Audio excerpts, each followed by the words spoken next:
So we have seen that convergent sequences are bounded.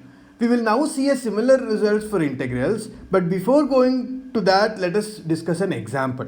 So we are looking at a function f from 0, 1 to r defined as f of x is equal to 0 if x is 0 and 1 by x otherwise. So let P dot be a tagged partition given as xi minus 1 to xi comma ti. Okay.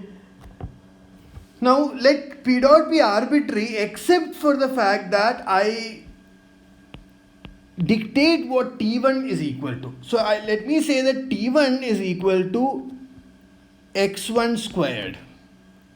Then if you look at f of t1 into x1 minus x0, that is equal to 1 by x1 squared into x1 minus 0, which is equal to 1 by x1. As the norm of p dot goes to 0, x1 will also go to 0, and that implies that 1 by x1 will diverge to infinity. So because of this, the Riemann sums will also diverge to infinity. So what is happening is that no matter how thin you make the rectangle, we can choose a tag such that the rectangle is so tall such that the area of the rectangle, so even though the rectangle is very thin, you can make it so tall such that the area of the rectangle is still quite large. So you are cunningly choosing such a tag.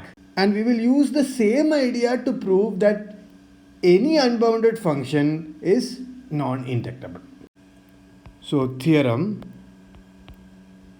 if f belongs to RAB, that is f is integrable, Riemann integrable, then f is bounded. Let us now look at a proof. So f is Riemann integrable implies that there exists a delta greater than 0 such that norm of p dot is less than delta implies modulus of s of f p dot minus L is less than 1. And this implies that modulus of s of f p dot is less than modulus L plus 1. So that is, if the norm of the partition is less than delta, then the Riemann sums are all bounded above. Now assuming that the function is unbounded, we will construct a partition of norm less than delta, but the Riemann sum greater than mod L plus 1. So that's what we are going to now do. So let's assume f is unbounded. Let Q be a partition xi minus 1 to xi, I going from 1 to n be a partition such that norm of Q is less than delta. Now as f is unbounded on AB, f has to be unbounded in at least one of the intervals xi minus 1 to xi. Why? Because if it is bounded on each of these intervals xi minus 1 to xi, we can take the maximum of all those bounds and that will be a bound on AB. Because of this, we know that the function is unbounded at least in one of these intervals. So without loss of generality, let us assume that f is unbounded on xk minus 1 to xk.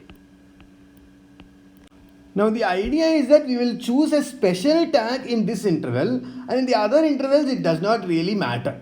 So the tag for Q is as follows. So Ti is equal to xi if I is not equal to k, and we choose Tk in xk minus 1 to xk such that modulus of f of tk is greater than modulus of L plus 1 plus summation I not equal to k of f of ti into xi minus xi minus 1 modulus of this whole divided by x k minus x k minus 1. Such a tk exists because the function f is unbounded in xk minus 1 to xk. So given any finite value, we can find a point at which the value of the function is greater than that finite value. Hence, there exists such a tk. Now what can you do? You can rearrange this in the following manner. We can take the xk minus 1 to the other side. So we could have rewritten this as follows. Modulus of f of tk into xk minus xk minus 1.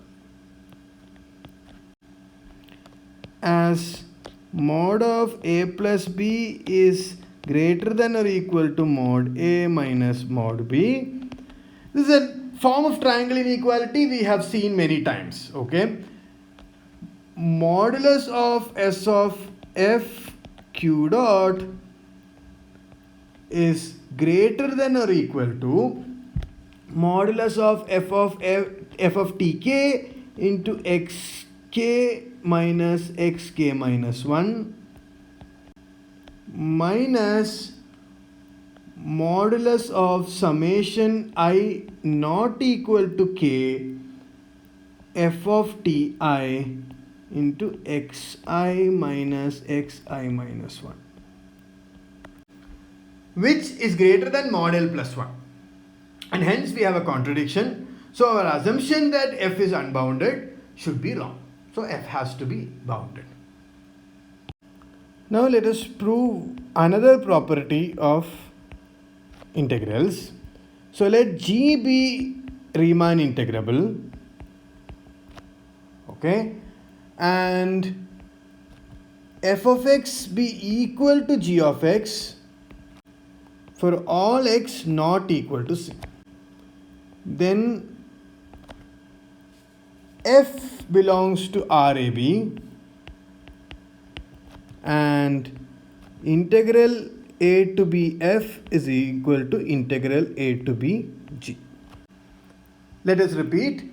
If there are two functions which differ only at one point, then if one of them is integrable, then the other is also integrable and they both have the same integral. Let us try to see a proof of this. Okay. So let P dot be an arbitrary tagged partition. Let's say xi minus 1 to xi ti.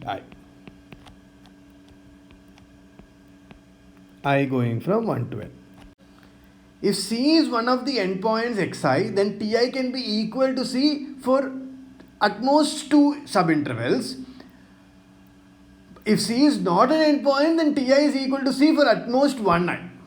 Therefore, mod of s of f p dot minus s of g p dot, which is equal to modulus of summation I going from 1 to n of f of ti minus g of ti into xi minus xi minus 1. Notice that from the remark we said earlier, except for two terms, this quantity will be equal to 0. And in both those cases, f of ti minus g of ti is equal to f of c minus g of c. So it will be equal to 2 into modulus of 2 into f of c minus g of c into xi minus xi minus 1.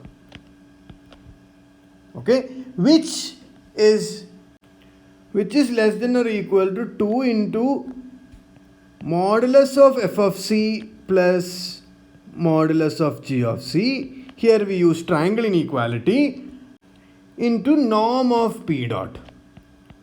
Here what are we using? xi minus 1 is less than or equal to norm p dot. So we can rewrite it in this fashion, which is less than or equal to epsilon divided by 2 if norm of p dot is less than or equal to epsilon divided by 4 into mod f of c plus mod g of c.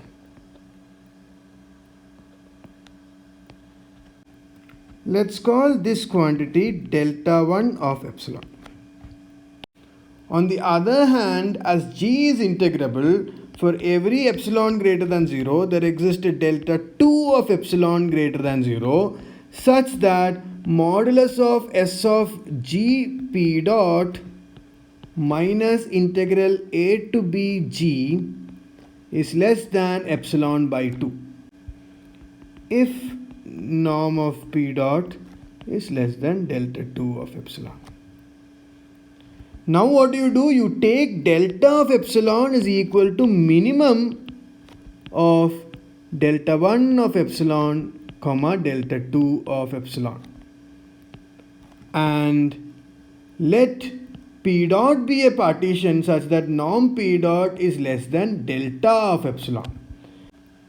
Then modulus of s of f p dot minus integral a to b g is equal to modulus of s of f p dot minus s of g p dot plus s of g p dot minus integral a to b g, which by triangle inequality is less than or equal to s of f p dot minus s of g p dot plus modulus of s of g p dot minus integral a to b g, which is less than or equal to epsilon by 2 plus epsilon by 2, which is equal to epsilon. So this implies that f is integrable and integral a to b f is equal to integral a to b g, and that completes our proof.